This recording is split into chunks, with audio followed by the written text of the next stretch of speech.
Everybody, grab your favorite beverage and pull up for a Sip with Sam episode.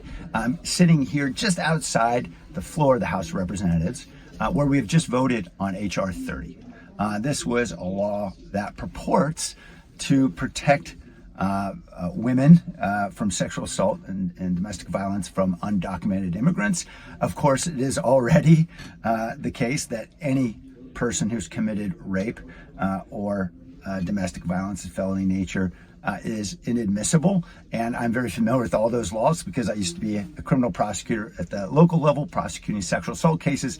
And I also prosecuted as a federal prosecutor cases involving undocumented immigrants who committed rape and other serious offenses and re-entered the country, and we would prosecute them for felonies. That was more than 20 years ago. Why? Because the law has always been the case. It has always been the case that anyone who has committed these horrible kinds of offenses are prohibited from entry and, in fact, quite deportable.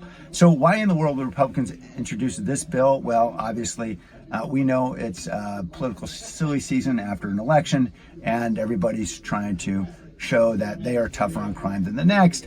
There's actually no new protections here for any victims. In fact, the reason why more than 200 women's groups have come out against this bill is because it fails to protect victims who are, as is often the case, as I saw in my own experience, situations where both a victim and the assailant are involved in some way or another in physical contact, the victim defending herself. One very famous case involving a victim who had bit the ear of her assailant. Both get charged and arrested, and then obviously now a victim becomes deportable.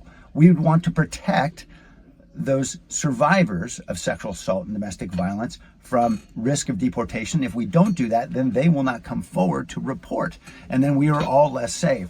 And so existing protections in federal law protect victim survivors in this way.